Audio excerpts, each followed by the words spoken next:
to welcome you all tonight to the Sustainable Business Council's 6th Annual Sustainability Awards and our presentation tonight, which is putting sustainable practices in action. Before we get started, I wanted to thank our ongoing lecture series sponsors that help us put these on. Include Balance Tech, U of M School of Business, Livesey All Freight Systems, Missoula Federal Credit Union, and the Missoula Independent. Tonight's food has been provided by Empanadas, Posh Chocolate, La Petite, and Paddy Creek Market. Our beer is thanks to Big Sky Brewing. So we hope you'll all enjoy those fine local businesses and support them in the future. Tonight, in addition to giving awards, we're also launching what's known as our Winners Circle. We've created a new logo and a new way to recognize our past winners. We don't want you to just think about them one year, we want you to think about them ongoing in the future. And we do have some other winners here tonight.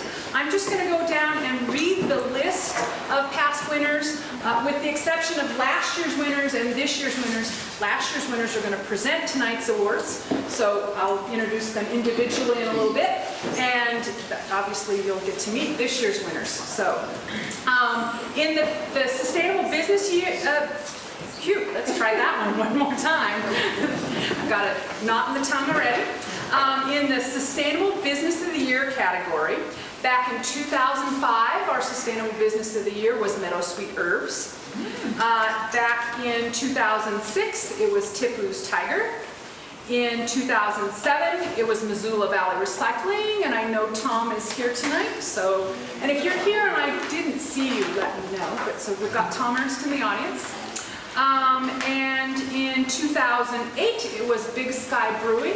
I know there's beers here, but I don't think anybody made it. And for Nonprofit of the Year, in 2005, it was Home Resource. It was one of their very early years. In 2006, we gave it jointly to Mountain Line and Missoula in Motion. In 2007, the award went to the Missoula Community Market.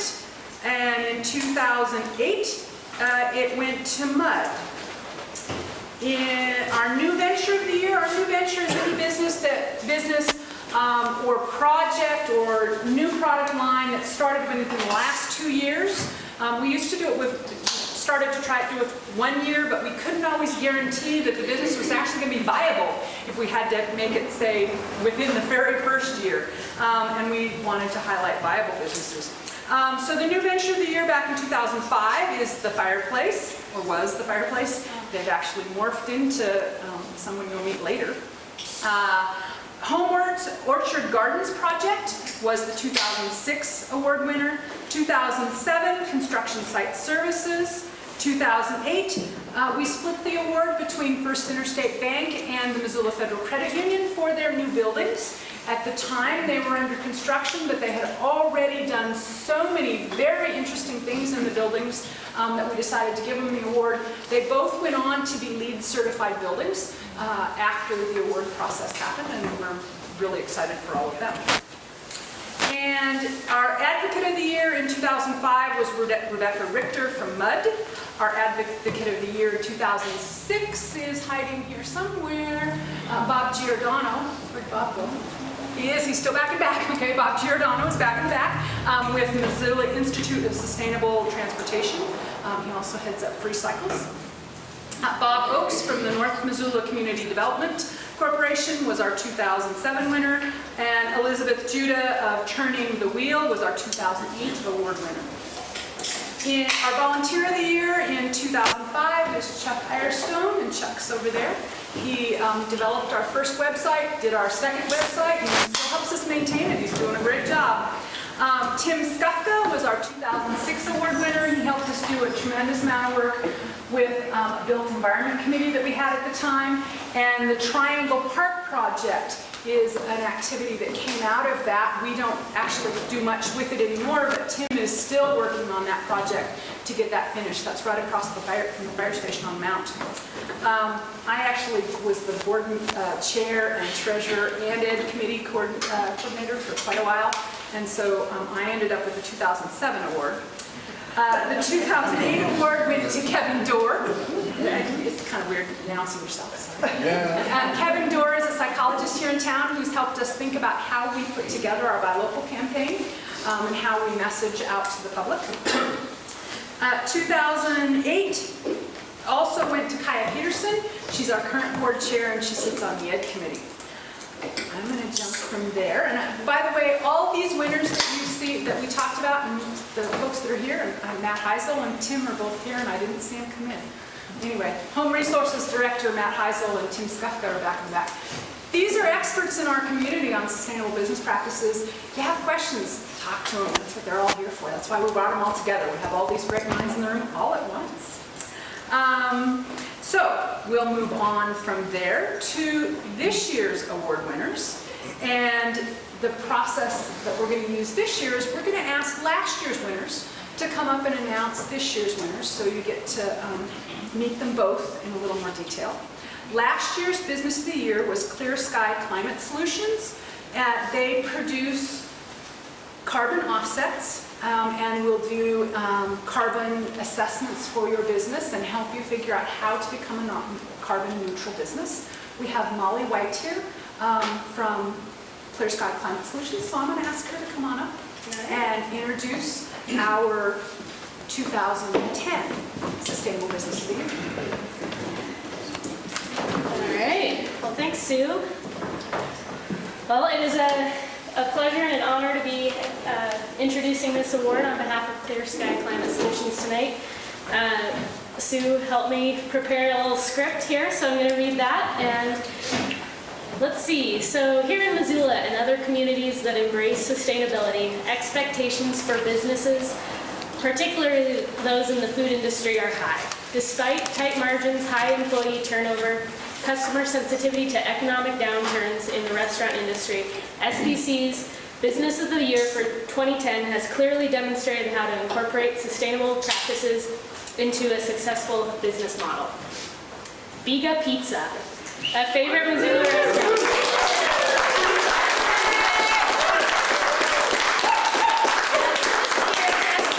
Sustainable Business of the Year for their commitment to the local economy and community. In their business, one of the biggest areas of impact is in their supply chain, where they utilize primarily local, organic, and independently owned services.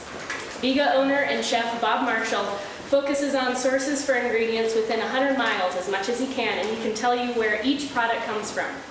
Biga works with local farms, food, and wine vendors, both to contribute to the local economy and for the quality of products. To name a few, Montana Flour and Grain, the orchards at Flathead Lake, Clark Fork Organics, and Farm to Market Pork. Biga also acts on their commitment to the community by aligning with many sustainability-centered organizations in Missoula and helping several with fundraising efforts. Bob has graciously opened his doors for the Missoula Food Bank, Five Valleys Land Trust, and the SBC. Biga is a dynamic local business working with constant regard for not only what they present on our plates, but also for the future of our community. So let's raise a glass to squash blossoms, to chutneys, to pork shoulders, and please join me in congratulating this year's winner, owner, chef, and talented drummer, Bob Marshall.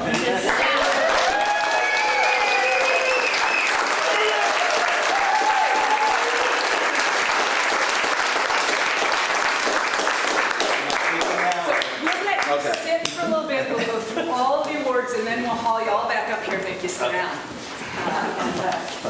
And answer questions and whatever. All right, so moving on to the nonprofit of the year. Our 2009 nonprofit of the year was St. Patrick's Hospital and Health Center. They have done some wonderful things in terms of recycling, and for such a large entity are moving forward with some amazing programs and things over there. We have tonight with us Beth Schenk, did I get it right, with St. Patrick's Hospital, and she's going to present our 2010 nonprofit of the year. Come on up, Beth. You need the top and the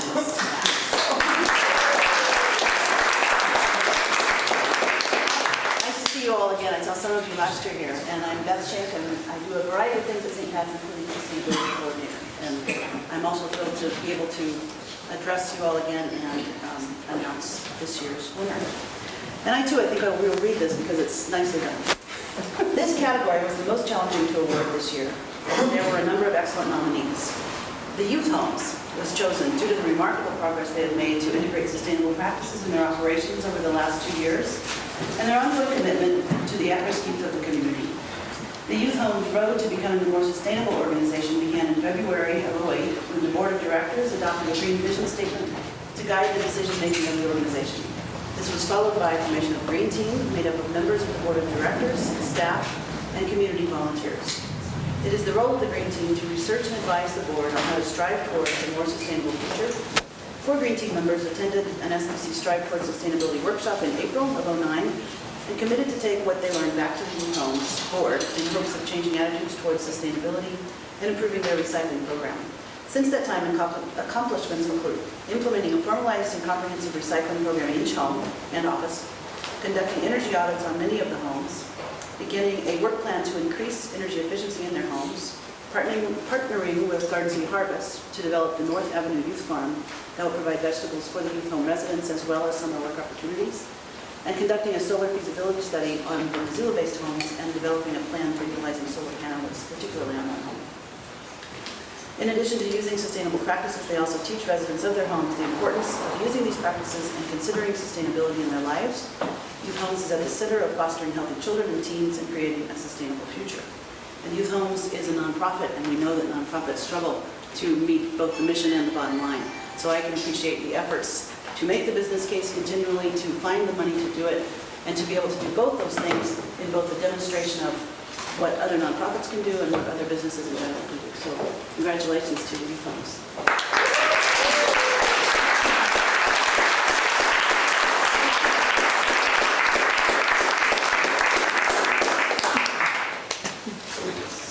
Yeah, just for now. We'll pull you back up. All right. And moving on to our new venture of the year.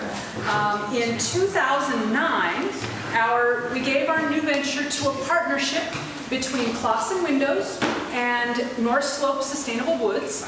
They were using restoration larch in window frames, and it was a brand new product that the two of them had come up with, so a new product line.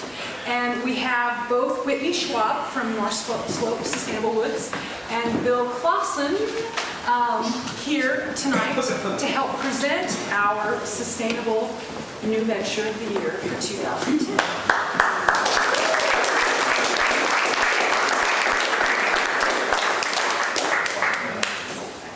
Thanks for having us. We're excited to present the New Venture of the Year Award. I'm going to let Bill read this fantastic information. They don't let me go off script. So. The Sustainable Business Council awards the Sustainable New Venture of the Year to the Green Light. Sabrina Smith and Stephen Ludicky are co-owners and will be accepting the award. The Sustainable Business Council awards the New Venture of the Year to a business, project, or a new product line that was launched in the last 2 years and exemplifies sustainable practices. This year's award winner is the Green Light, owned by Sabrina Smith and Stephen Ludicky. The Green Light is an eco-department store promoting a green and healthy lifestyle by offering products made from organic, recycled, healthy, and sustainable materials and ingredients. They support sustainable living through their year-round gardening and beer brewing departments by representing local artists and offering fair trade products, donating to local organizations and charities, and sponsoring local events. They also recycle, use green cleaning products and recycled paper products, and carpool with employees.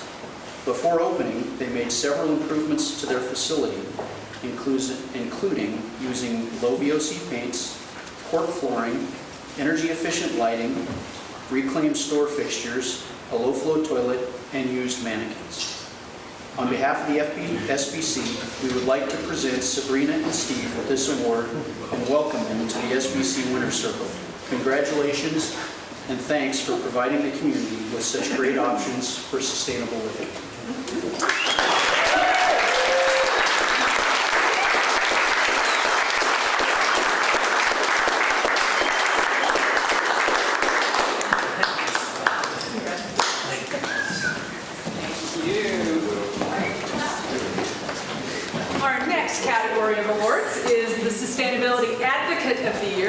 We look for people in the community that are moving the sustainability movement forward in a variety of different ways. Last year's award winner is Phil Condon. He is a professor at the University of Montana in the Environmental Studies Department and was very active on the campus sustainability committee, partly responsible for having them get their greenhouse gas emissions inventory and the Sustainable Thread, which is a program where they teach faculty members how to incorporate sustainability into their curriculum, etc. And so I'm going to ask Phil to come up and award our 2010 Advocate of the Year, who happens to be someone he knows fairly well. So, Thank you. thanks, Phil. Well, it's good to be back here. I really appreciated getting the award last year. And I should just say that I shared that award with a student in the Environmental Studies program last year, Jessie Davey, who she more or less oversaw the first greenhouse gas inventory. And I was the faculty advisor to that from the Sustainable Campus Committee. And so you may know that the university has made quite a bit of progress, has an action plan, and is taking all kinds of steps, and both as a model for the community, but in conjunction with the community. But the winner of this year's Advocate Award is a student, just finished his graduate degree in environmental studies, and now is going to start an interdisciplinary doctorate on campus. A student who has pretty much his vision and persistence and got a program going that I hope you all know about, but if you don't, I'm going to tell you a little something about, and you will find out more about it from him. His name is Derek Canwisher. He's the recipient of the Sustainability Advocate of the Year Award and from the SBC because he founded and was the first director of the FLAP, and that acronym stands for the Forum for Living with Appropriate Technology. And this is one of the most exciting things, I think, to happen on campus in the whole flurry of sustainability efforts in the last few years. If you haven't seen it, it's 2 lots and 3 buildings that the university owns, houses and an old garage on South 5th, right across from Jeanette Rankin Park. And Derek got the idea, modeled somewhat on prototype at Humboldt State in California. He got a small grant and went to Humboldt State and interviewed people there and came back and started shaking hands and shaking bushes around campus. And if you know how things work on campus, it's not always easy to turn the ship. But Derek went to the Vice President for Administration and Finance. Derek went to the Director of Facility Services. He went to different department heads pushing this idea, why can't we have a demonstration project on campus that would be residential for some students to live there and also work on green building practices, have space for classes, have a garden. And he got that going. Some other students, a lot of other students now are involved. 5 or 6 people lived there this last year. More are coming next year. If you haven't seen it, please go by and look at it. And within just a year, there's a beautiful garden there that the students have put in that's moving toward permaculture kind of ideas. They're keeping chickens. They've rebuilt a garage for a classroom. And this is involved, and I think this is one reason why the Sustainable Business Council is recognizing Derek. This has involved a lot of local businesses. Local builders have come and worked with the students and given them advice. Departments from not just environmental studies, but 5 or 6 different departments around campus. And it's also a space for the community. So it really embodies all the practices that we like to see in a sustainability advocate. So on behalf of the Sustainable Business Council, Derek, I'd like to thank you for your hard work, your optimism, and your focus, and congratulate you on receiving this award. We hope that in the future, and I know you will continue to support community sustainability. Derek Canwisher.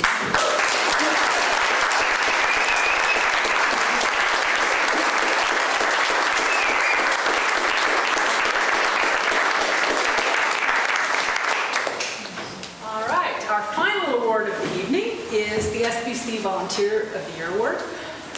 We couldn't do all of what we do without the volunteer team we have. There are lots of folks who put in lots and lots of hours.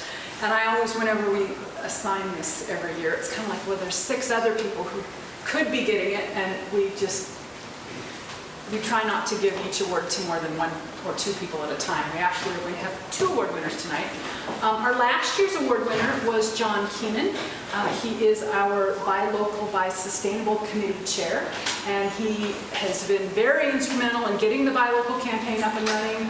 The Local Fest, which happened on May 15th and has been a huge success, we're seeing 3,000 and 4,000 people come to that, is largely John's baby. John and Genevieve together kind of put that, I'll do all that and get running. And we just couldn't do everything we do without him. So I'm going to have John come up and do one more thing. If you'll please come up and announce the Sustainable Volunteers of the Year. There he is, he's behind the curtain.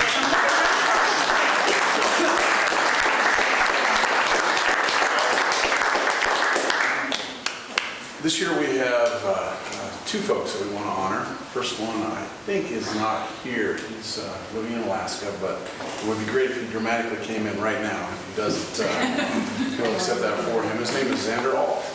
Terrific young man. He, EVST graduate from the University of Montana. Spent a lot of time trying to get involved with our organization via emails to Genevieve, and she was so impressed with his persistence that she decided to pull him in. He had a lot of experience with Community Food and Agriculture Coalition, CFAC, Food and Agriculture Coalition, and so he brought a lot of the food shed information to our organization, and he actually started as a co-chair with our Buy Local committee, and he did a terrific fundraising event with Bob from Viga, and got us a nice little bit of money for that, actually, which is always welcome. It was terrific for him to do that. Unfortunately, we were looking to have him stay with us, and he couldn't find the kind of job that he wanted, so he headed off to Alaska. So, as I say, if he sweeps in here, we'll give him his award, but we thank him in absentia, and please help me welcome him to the accolades of the award winners. Our second individual who's sitting right here in front, I won't give a spoiler yet, tell her name, but she's just done such a terrific job for us. And she came to the organization through her work with KCI, recognized what SBC stood for, I think, a little more clearly than most people did, and actually started a relationship with SBC and KCI that's been very, very great for our organization and will continue, we hope, in the future. She hails from northwest Montana, grew up near Big Waters, and moved off to Seattle for 9 years, and came back, and we're so happy that she did. And she helped us and has been with our organization almost a year now. She started with the West Lawn Market, which included the Cast Iron Chef competition, which was a big hit for us last year. We're actually going to do a redux again this year at the fair. Sat through all the planning meetings, did all the work related to that. The next contribution that she did that was quite significant was with our Wild and Scenic Film Festival. And she did the catering with her Heirloom Project catering group. I don't think they got paid for that. If they did, they didn't get paid enough. But they brought in all local food, and I know that she was instrumental in sourcing all that food and planning the menu and doing all the things. With Kristen Mills and Missoula, they did that together. Just did a tremendous job, helped us out a bunch. And then Local Fest, she was there every step of the way. That's about a 7-month total planning process, and she was there at almost every meeting, and everything she does, she just does with wit and intelligence and aplomb, and she's just such a terrific person. We're so lucky to have her. So please help me say thank you to Brooke St. Sauer.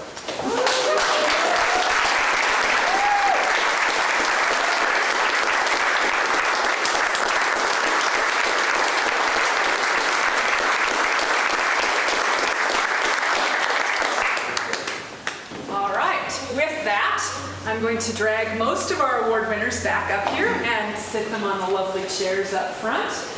They're each going to give us a few minutes of information about their entity or their projects. Give us a little more information about why they were nominated and why they're here tonight. And then we're going to open the floor to let you guys grill them and find out what they know and how they do what they do. So, Bob from Bigga Pizza, we'll have you come up. Okay, mine's gone blank. Dan Swallow from the Youth Homes, take a chair. And if I can have both Sabrina and Steve, Sabrina Smith and Steve Luedeke from the Green Light. And finally, Derek, you get to take the last chair. Derek Canrisher will take the chair for you again flat. And Bob, are you all right with being the lead? Sure. Okay, so we'll just head kind of down the line the way you were awarded. So Okay, Bob's going to lead off. These aren't just stools. This is known as Vino Shirt. Right. Vino Shirt is made from recycled wine barrels. Very nice product. Very comfortable. I got paid for that advertisement. VinoShirt.com. Well, you know, a lot of the attention that my pizzeria has gotten in this community, which thank you so much for this award, by the way. Thank you for the recognition, and I'm sure a lot of you I have already as customers. And now we're at 241 West Main Street. A lot of the attention that I get is because I focus on using as many local ingredients as possible. Our flour is from Fort Benton. It's organic flour from Montana Flour & Grains. I have a really close relationship with the Slotnicks, Josh and Kim at Clark Fork Organics. Maybe too close sometimes for them because I'm texting them all the time about Brussels sprouts and things. And I'll even go out there and pick my own food. You know, can I take this cabbage? Okay. And I'm really into it. It's like a lot of it kind of is from happenstance. I don't have a lot of cooler space, so I have to buy a lot of food. Like in the short term, I can't stockpile cases and cases of things. So I'm always, you know, I'm kind of a scrambler, you know, calling people, you know, looking for ingredients. And a lot of people just find me with mushrooms, I have squash blossoms, customers come in, I have Japanese eggplant. You know, it just happens. And I love working like that because, you know, the economic reasons for supporting your neighbors are unfathomable. If as a restaurant, and kind of a high volume little restaurant, I'm not like the Montana Club or something where, you know, trucks are backing up. Well, I do get trucks, but you know, you get what I'm saying. It's like all the food that I bought came from long distances away, and all that revenue was going into other states. And it would be great for their farmers, great for the big food companies, but those people are never going to come eat at my restaurant. You know, when Farm to Market Pork, Lifeline, you know, Heidi from the Orchard, these guys are my customers. They're friends. I want them to be able to feed their family, afford schools, afford to pay their taxes, afford to shop at other local businesses. So to keep the money coming back and around in our community is very important to me. Because otherwise you just suck the community dry of its revenue, and everybody's gonna be struggling. If I want to go, you know, I could go to Staples or Staples.com or, you know, Office Depot, sends you a catalog, and everything's like half the price that it should be. I walk around the corner at Office City, I buy all my, you know, supplies from them, and they're really good customers too, and, you know, and it's just a really nice way to do business. It feels really good, and it's from the food aspect. I'm getting stuff that was picked that morning or the day before, you know, instead of stuff that's been irradiated or gassed. I talk about this a lot. Like if you get tomatoes off of a truck that's from Southern California or Mexico, they put gas or a powder on them so they don't, a fungicide essentially. And that stuff comes, and then that becomes part of, you know, your selling chemicals and stuff. And the more you can do to cut out, you know, long distances, and never mind the pollution, carbon footprint, but I do it for those reasons, but also for the freshness and the quality of food and the economics of the thing. A lot of times when I go to the farmer's market, I don't really look at the price as much as the quality of the stuff and the relationships that I'm building. The other thing is fundraising. I don't know, I have this really hard time not helping, and of course I'm probably going to get a gazillion emails later. Hey, I heard you fundraising. And you know, a lot of business, you know, we get hit up all day, every day. Can I get a gift certificate for my auction? You know, and I'm trying to help out everybody, but also not just like give it all away to anybody. You know, there's certain organizations that contact me. It's like, oh, I really feel like I want to take out a $300 ad in the Osprey, you know, playbook. You know, it's like you know, I like baseball, I think it's great for this town and everything, but I feel like there's other organizations that I feel much better about supporting. So I have kind of gotten involved in a lot of philanthropic work, and which I feel like, you know, in the broader sense of the word sustainability, it's like I feel like I'm here to, you know, to support my family, to follow my passion and my art, in the culinary sense. I love pizza, I love what I'm doing, but I also feel this obligation to, you know, nurture my community, not only from a business, everything that's good for community is also good for business, but it also feels like the right thing to do, to support. We just did a fundraiser for the food bank this last Sunday. We raised $2,400 for the food bank. My daughter and Nick Roberts' daughter were in the same ballet class, and I'm sitting next to him watching through the glass, and I said, "How come you guys aren't doing culinary kindness this year? It's an annual thing that they did." And he said, "Oh, we had some problems with it." I said, "Oh, I have a great idea. Let's do a pizza auction. I'll get chefs from all the other downtown restaurants to bring like a hotel pan of elk sausage or smoked duck or whatever they feel like making." Tim O'Leary gave us 6 cases of short fill cans from the Kettle House. And we let people in, gave them free beer. These guys who never get to make pizza, from Pearl, Scotty's, Posh Chocolat, Silk Road, they all started making crazy pizzas. And we auctioned them off, and we got like over $100 for a lot of them. People were outbidding each other, and the food bank was tickled. These guys were drinking Kettle House beer and making wild pizzas and having a blast. And a lot of what I do, and I know I talk a lot, and I'm going to pass the baton in a minute. But the thing is, when I approach some of these other guys at the other restaurants, I'm like, "Oh, Bob, I'll be there. That sounds great." And I've kind of got this rapport with a lot of other congruent minds and people who are doing, you know, all supporting each other to do these things. And I've been here this December. It'll be 20 years that I've been in Missoula. I play drums in a band called Volumen. It's been 10 years. In that band, we all are either own our own businesses or run someone else's business. Edge of the World, Big Dipper, and then Doug Smith ran the cooking school at the food store for quite some time. And we all participate in this community, and I just love being part of Missoula and supporting it in the way that we do, and making food is a great way to do it. And thank you, appreciate it.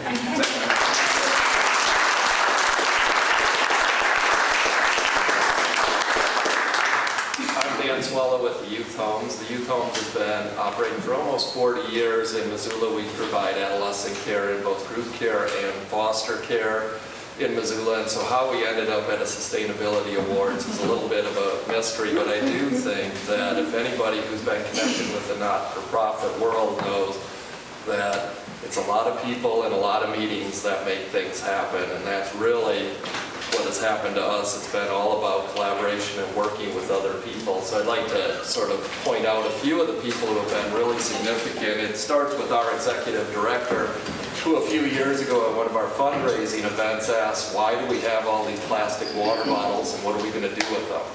And from there, he encouraged us to start a green team. And we formed that with the cooperation of the board of directors and some staff who were interested.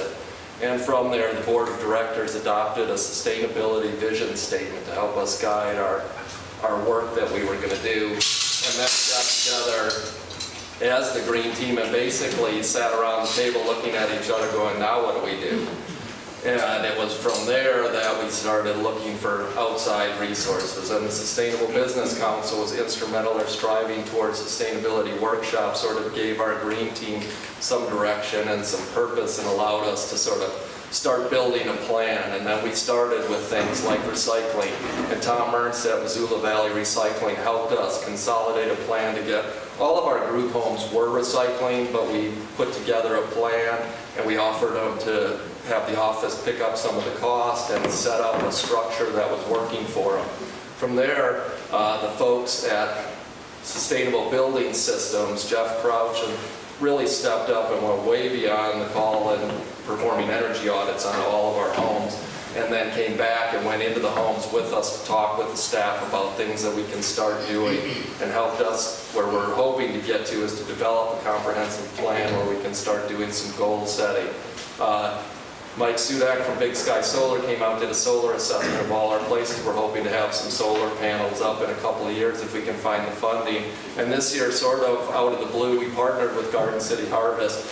And Josh has already been mentioning he was instrumental in getting with us that we took some acreage we had at one of our group homes and started a youth farm there where we're going to be employing 5 youth through the Human Resource Council Youth to Work program. And we have farming expertise there. We're going to grow vegetables that'll be eaten in the group homes and other mission congruent not-for-profits in the community. We have also strived to look at how we're going to be operating in the years to come. We've done things fairly on a shoestring budget in the past. Being a not-for-profit, every dollar, as Beth pointed out, is hard to come by, so you kind of feel like you're spending donor dollars. You need to be spending them wisely.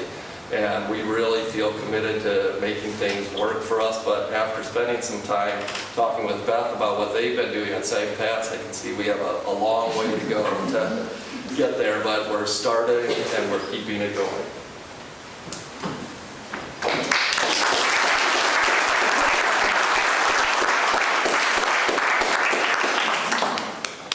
Well, I did get some formal remarks together, but I think I'm just going to shoot from the hip. The Green Light, we are a healthy living and environmentally friendly department store. It goes a lot further than that. Steve and I both worked at the Good Food Store, and we realized after seeing so many customers that there were items that were not available here in Missoula: clothing, home decor, bathroom, like towels and sheets, and all these items, organic items that were not available. And so we thought we needed to get a store together and offer organic products that were reasonably priced and healthy and sustainable and recycled to Missoula. And actually, a lot of people were surprised that there wasn't a store like this before. And please jump in if I forget anything, but ever since the beginning, we started practicing sustainable methods, recycling everything, energy efficient lighting, used fixtures, locally made fixtures, cork flooring. All of our paper products are recycled. All of our like business cards have soy-based inks. We have organic clothing, organic skincare, indoor-outdoor gardening supplies. Just running the gamut pretty much. I think part of our role in the community also is just that we have tried to be backbone of some of the major fundraising events and stuff. You know more about which events we've sponsored and been major sponsors of. Local Fest, Earth Day, Love Your Mother Earth Festival, Hemp Fest.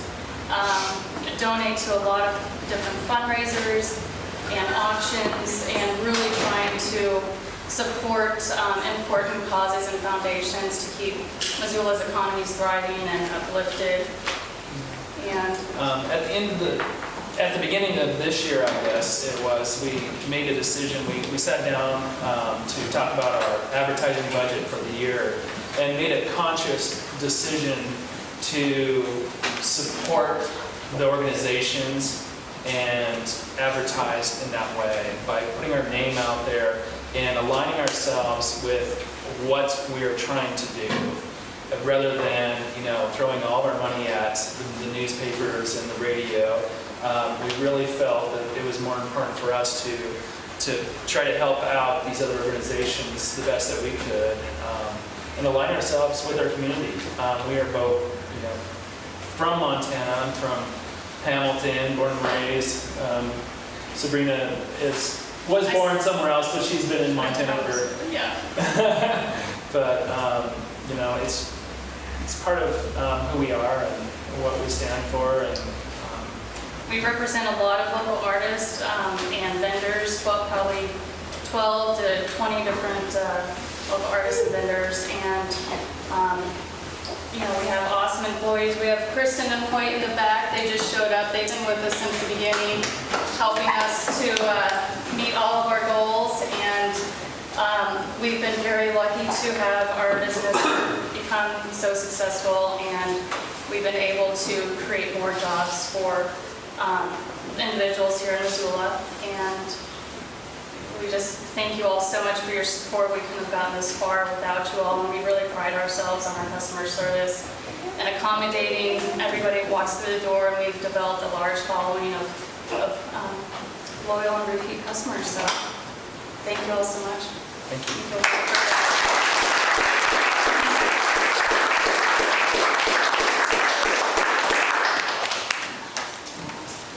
I'm Derek Calisher, and I'm representing the work I've been a part of with the Environmental Studies program, the FLAT, as Bill so kindly introduced, is the Forum for Living with Appropriate Technology.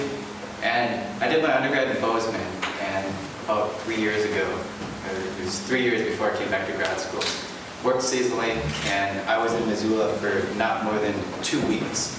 And as I was talking to people, and I was discovering all these circles of sustainability and how threaded this community really is, and what has later become, I guess, what is often referred to as the Missoula bubble, is it's such an active and engaged, amazing community, and I'm just thrilled to be a part of it and honored to be amongst the company up here and everyone who's been before me. I remember my first year is coming to this event, and just like, wow, you know, to the people before me. So the FLAT project, for me, as an undergrad, I took my first trip to CCAP House, the College Center for Appropriate Technology in Humboldt, and always wanted to try and make that into a graduate type work or project when I came back to grad school. And that's pretty much what happened, to make a long story short. And I saw it as a niche, and Missoula has been very accepting of that, and as Phil has alluded to, it's tough to turn the ship. But the university has been doing a lot to promote sustainability. I'm really happy to be a part of that and get that support. So, but the house itself represents collaboration, pretty much in a nutshell, where we promote sustainable and ecological living practices within a residential setting. So we have a university house, and we provide experiential hands-on opportunities for students and the community to be a part of this and evaluate what sustainable living is for themselves. So coming into the university, you have students that, undergrads, graduates, that are often really kind of coming into their own.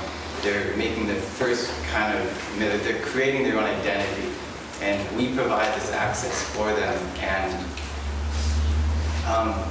the feedback that we've gotten from the students has been tremendous, but also across the campus, different departments, we've reached out to Montana State University, their architecture program, to come up with a conceptual redesign of the house. And it's kind of in the long-term building plan when we get there, but we are working on the garden. We're working on renovating our garage to make it a living, learning, community demonstration space. And we're also really building community. Until we get a budget, that's something that we can really work on. And in our garage renovation, for example, promoting ecological building principles and reuse of materials, our list of collaborating businesses is probably 30 to 45, businesses long, and I'd love to mention you all. You're all been so gracious with your contributions, and I can't thank you enough. We have 6 students that live on site, and we have a fairly kind of horizontal governing structure. So responsibilities are distributed equally, and the opportunities and responsibilities are also equally distributed, and providing a forum essentially for a bunch of people to be a part of this. We opened up our living room immediately to student groups that promote environmental conservation or sustainability issues. So our living room, it may seem kind of ridiculous to think that we're opening up our living room to 20 students, like 3 times a week for their meetings, but it's been great, because being a part of this process in that garage that I've mentioned is the space that's going to be transferred to the student groups. So we have a lot to look forward to with the project. We're bringing in new energy, new ideas, new skill sets with every new student who comes in, and the businesses that have contributed to this project is a real sign that I think it's a real sign of recognition that we're doing something that has a real positive message. And once again, in good company. We are on the Homeward Sustainable Homes Tour on June 12th here, so we're thrilled to be a part of that. That would be a great time for all of you to come over and see the site. We'll have all our signage up, and we'll show you all the resources that we've been working on and kind of the vision and scope for what's going to be happening in the future. I could go on and on, but I'll cut it off there. So, thank you.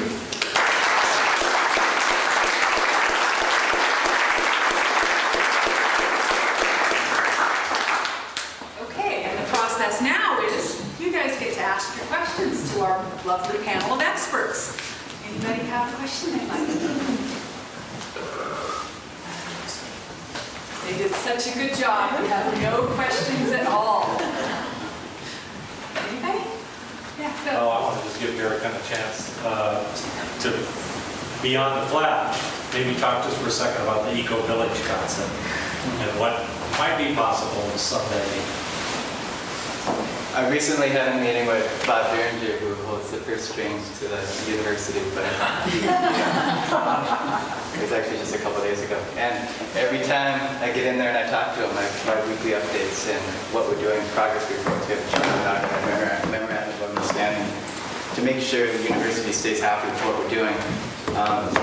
Part of this vision and stuff for the future is the university does own, with the exception of one of the homes, all of the 19 homes between 5th and 6th Street, right by the university. So there's tremendous potential we currently have 2 homes in the garage behind the main house, but the potential is to make it a really active and engaged community home, a community block of active, engaged student groups, and a community essentially that could be sustainable, that could, I keep saying, I won't say eco-village because there's different connotations that people associate with that aren't necessarily positive, even though it is. But anyway, there's a lot of potential there, and that's actually part of my PhD work. My PhD work is looking at how do you scale up demonstration resources. Those demonstration resources can be anything as small as like sustainable scale biofuels project at a farm, or glass recycling initiative, or paper recycling. How do you, or the UN Flat project, which consists of one house, how do you scale that up to make it something that's more tangible and usable, I guess, and replicable within the community? So I'm studying eco-villages and how those are models for sustainability, and looking at different case studies and attaching a social movement theory as a framework for that. So, and I'm excited to be doing some permaculture and eco-village design workshops this summer. And I wish they would have that when I was going to school. A question for Dan Swallow. When you started your green team, did you get resistance from some of your board? Did you resistance in any way? Resistance? That it was too expensive, not a good idea, not necessarily the right thing? You know, the first sustainable vision statement we presented had, I think, bolder statements than our board was probably willing to adopt. So we had to soften, will consider, to will do, and financially feasible operations. It did come back to, we're not spending our money, we're not invested in this, we are funded by donors and fee-for-service contracts to provide for kids. So I felt that the mission still guides us in our decision-making, but we definitely did have to soften it. I think that the thing that we found interesting, and I will say my entire green team is here tonight, Tom Roy and Melissa Arno and Whitney Schwab. And the thing that we did find is people who you think are on board are not on board when there's a vote or a financial part. And so it was a lot of that discussions that were hitting dead ends and taking new avenues to get there. Same goes for when we take our plans out and present them to our staff. We don't have the ability to say, now you're going to be doing this. We make suggestions, we offer the ability to assist and help them to provide educational opportunities for the kids. but everything is just that. So it's a slow process. It's about education, our board, as well as our staff. But the board has been very supportive of what we're doing. Along those lines, speaking of education, have you noticed since you started your green team and implemented things like the recycling and the energy audit, have you noticed behavioral changes with the kids? Our energy audits were just completed. We just met with the staff 2 weeks ago, and we're hoping to implement that program where we go back and the kids and the staff work together to have energy reduction targets with some information we provide them.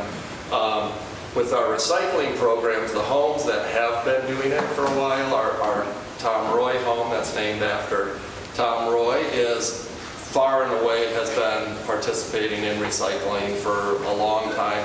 Their garbage intake has dropped drastically. Not enough to get rid of the blue dumpster yet, but we're working on that. But definitely, I think getting the staff involved is key to getting the kids involved. And we do know that we have things like kids who go home and say, where's the recycling bin to throw this, because they've been with us recycling. So it's about having hopefully a lifestyle change. Yeah. Another question for Dan. You mentioned briefly something about agriculture, or doing some gardening or something like that. And is that with the kids? And yeah, we have a 2.5 acre plot where our Tom Roy home sits, and it's the back 1.5 acres has been sitting basically in that weed field for 25 years now. And I'm not even sure where the whole concept came from, but it was definitely a collaboration with Garden City Harvest to utilize this land to start farming. I think we have 1 acre going this year that we've cleared. They're providing a farmer. We are providing jobs through the Human Resource Council's Youth to Work program for up to 5 of our youth to have a summer job working in the farm. And they will be producing 10 CSA memberships, which we sold very quickly. We will also be providing food, in addition to all of our group homes, to other mission congruent, not-for-profit organizations. And we're really excited about it, but it'll really depend in just our first year of doing it, and hopefully it'll be something. Pulling the funding together for it was easier than we thought it would be when we started into it. So, but continuing the funding for it will be the challenge. Other questions? Derek, are you encouraging the university to move forward with their plan to maybe turn their boiler into a biomass boiler? I thought we could avoid controversial issues. I've definitely been a part of the conversations about the climate action plan, and we have a really number of student groups on campus and boards and committees that have been pushing for carbon neutrality, which we're pushing for by 2020. And with that ambitious of an initiative or goal that we're setting, is we have really been able to get the administration on board. And this is an administration that always hasn't been that friendly towards sustainability. The biofuels project is one of many that are on the table, and I really don't know. I think, according to Derringer and Facility Services, they're saying that it'll reduce carbon emissions by 20%. I don't know necessarily if it's the best option. Another proposal that we really wanted that we've been pushing pretty hard is investment in a wind farm.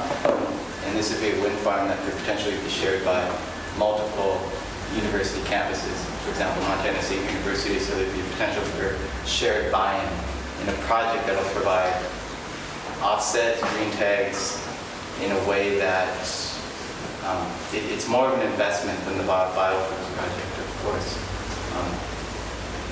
So I'm going to dodge that question a little bit. What do you think? Well, I think that if you're gonna really reduce your footprint, you're gonna have to reduce your use of fossil fuels, and why not use a local renewable resource? I mean, I think it's a no-brainer, but I'm a forester, so I guess that maybe puts me in a different camp. But, you know, Lubrecht is right up the road. There's huge amounts of fuel there, and now without a pulp mill, there's going to be lots and lots of small diameter material that is going to get burned or rot, which releases carbon. It's the same as burning it in a very efficient, controlled environment that produces heat. So I think it's a no-brainer. Right. Well, just to follow that up, yeah, Lubrecht, and then these conversations, you're saying like 75% is beetle killed, and it's 25,000 acres. Yeah. And yeah, it is definitely, I would think, at least a step worth taking in the research and development stage, and it would be a positive step to reducing carbon emissions that the university has pledged to do. And we also were given or donated a pellet stove to the house, and that's something that we also have to kind of walk the line a little bit, because some people, not everyone's on board with the idea of using local fuels for like a pellet stove. Oh, really? That's controversial? Well, we hear it from both sides all the time. So we're kind of, I mean, maybe we need to be more firm with who we are, what we represent. So yeah, appreciate the comment. Other questions? Anita? Not a question, but just a comment to both the Greenlight and Bigger Pizza. As one of the nonprofits that has been a beneficiary of your support and your willingness to invest in the community and other community agencies, I just want to thank you, and thank you very much for supporting that, and also because it really makes a difference for the small groups that don't always get support. So thank you.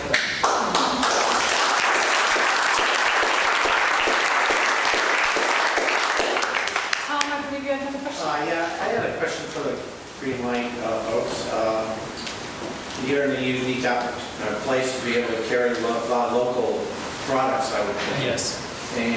But you also probably look at nationally produced things too that fit your agenda.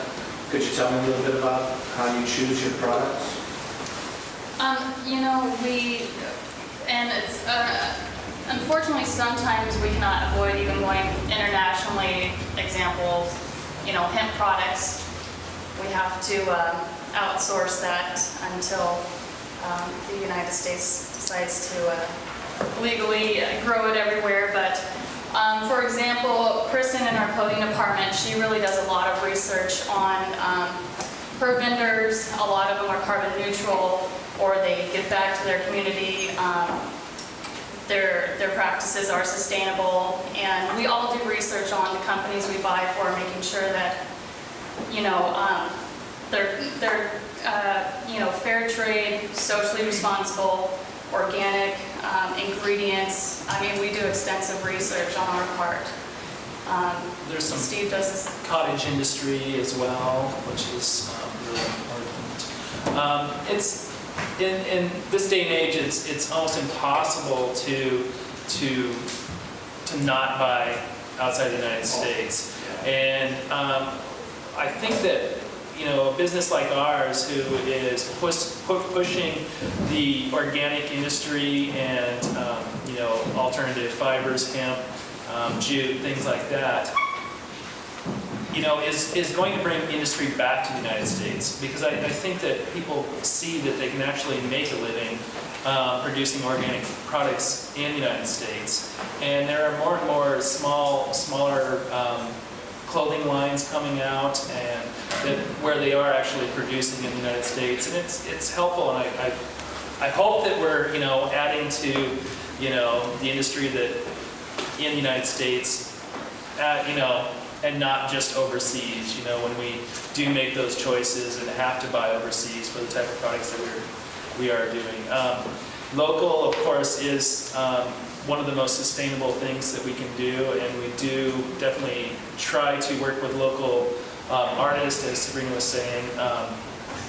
One of the things that we do, we have a jewelry maker that we purchase recycled silver for, supply the artist, and then she makes us jewelry, and then we resell it. So that's one example of that, I suppose. Yeah, I mean, in every department, we represent local artists. And we are finding more and more, as Steve was saying, American companies, smaller businesses and designers and organic businesses. And the demand is definitely increasing, and we're very happy to see that and hope that it continues so that, that we can support that and promote the sustainable lifestyle. Derek, you work with the university. Do you know if the university uses biodegradable soaps in all of their dispensers, and perhaps the Green Light could put It's actually poignant time to bring that up. We just passed a green cleaning products memorandum that went through and it was approved by the president. And so our collective buying agreement is going to be for more sustainable green products. The local level component of that would definitely be a great thing to push. So the university is making that step. So yeah, that's something that should definitely be a part of the conversation. I'm sure realistically, the university this size is going to buy direct from 7th generation. But the thought is beautiful. biodegradable soaps for the youth. It's so easy to buy recycled paper products and biodegradable cleaning products and making your own. It's it's no brainer, and every large institution should do that. And so we hope to see that everywhere. Molly has a question for you. I have for Bob. I worked in a bunch of restaurants in Missoula, and inevitably local always comes up in how we can source it, and I feel like a lot of restaurant owners come really close to it, but then it gets stonewalled. And I'm wondering if you have any ideas for how, other than perhaps kind of a deep down value shift for managers and restaurant owners, that could maybe work. I'm thinking like an add-in to existing distribution that local farmers can tap in, or what your experience has been seeing. I'm just trying to understand the question. How to make your restaurant more locally based? Or more how can you source local products easier, I guess, or in Missoula, if you think that would. Well, my quick answer is I do a seasonal menu where I change, half of the pizzas essentially. In the spring, we're getting ready to do it next week, and in the fall, and we offer pizzas that have what's available during that season. For instance, we do this cherry chutney in the winter. I get frozen organic cherries from Heidi at the orchard up at Big Fork. And that's going to come off because we got, I talked to Josh today, we got fennel and carrots and broccoli rabe and arugula in a couple of days. So we just swap out pizzas where we don't offer, the winter squash ended months ago. We stopped, we pulled that from the menu because it was either Mexican acorn squash or doesn't even taste good. So we just kind of we try to sell. People are always going to want to have salad in the winter, and it's kind of impossible to grow salad in Montana in the winter. So certain things, we get Earthbound Organics for 3-pound pillow packs of Earthbound Organic salad mix in the winter, and then as soon as Clark Fork's ready, or the Western Montana Growers Co-op, or Johnson's Family Farm, we just start sourcing from them. But I just pull stuff from the menu when it doesn't make sense to have it. I've got this relationship with Ernie. He's probably one of the busiest farmers in the world, Lifeline Farms. I call him on a cell phone, he answers. I hear animals in the background. I don't know what he's doing, but he'll answer the phone as himself. And meet me at the market. I just bought 3 beef tongues from him and some tail. I was going to do a tongue and tail Tuesday.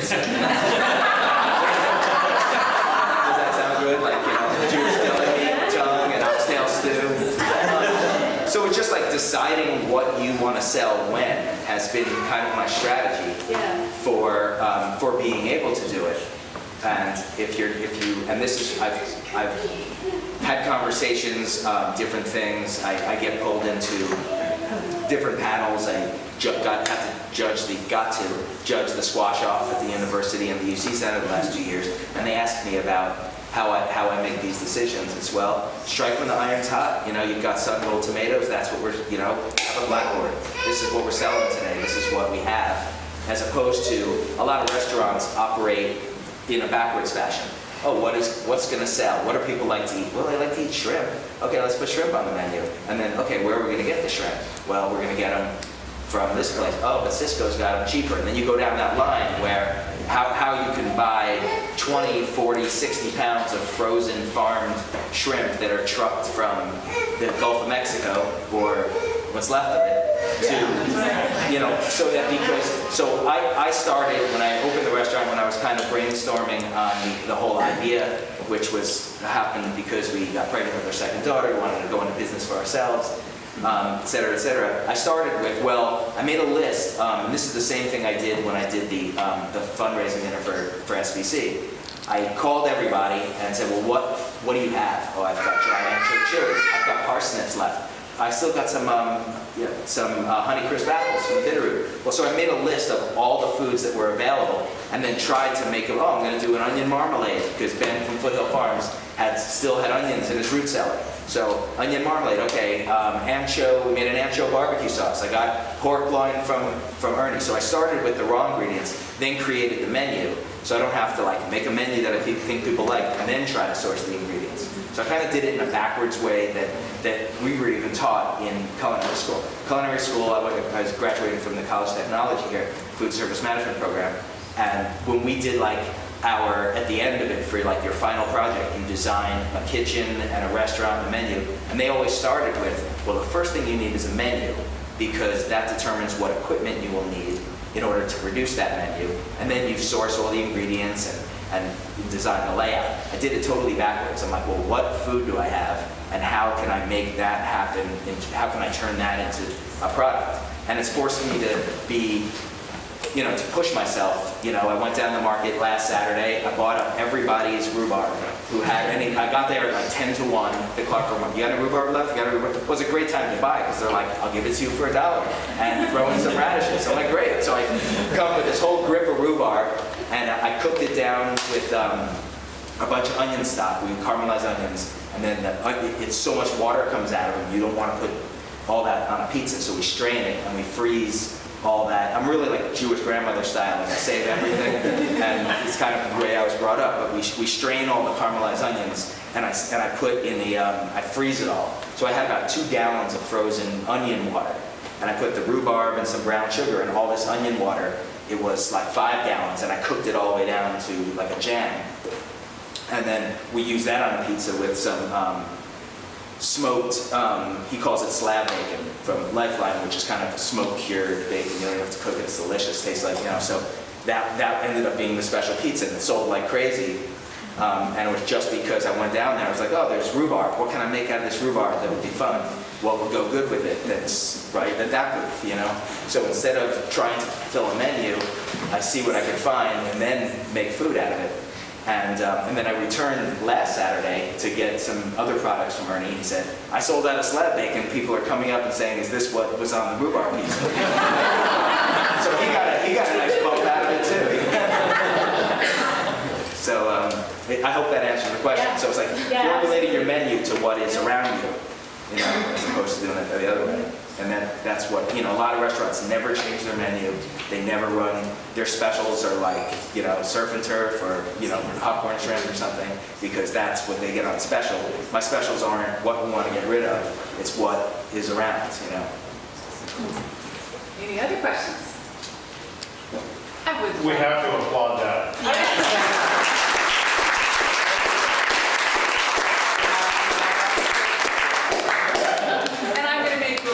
All of our panelists, congratulating them and thanking them for providing their expertise for us today.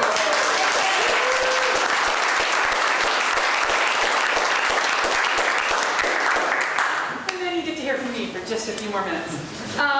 We have another event coming up on June 10th. It is our sustainability shot. It's social justice and sustainability, environment, economics, and population. Anita Keenan, who's here tonight from the Blue Mountain Clinic, will be giving that particular shot. It's a good 10-15 minutes of strong information, and then you get to quiz her, just like we did tonight. So with that will be held at the Loft, which is 119 West Main Street, upstairs. We'll have refreshments and etc. So please join us for that event. Starts at 5:30 p.m. We have a silent auction going here tonight, and I forgot to thank the people who gave us the goodies for that. Rock and Rudy's gave us several items. Liquid Planet gave us a beautiful gift basket. Blue Dog Furniture gave us a lovely bench out there, and they're all right now going really cheap, so you can get some good deals. Wanted to also mention Blue Dog Furniture gave us the new board for advertising our Winner's Circle in the future. So you can check out their beautiful furniture. And then also our board member Lisa Swallow donated her book, Green Business Practices for Dummies. So there's one of those over there on the table.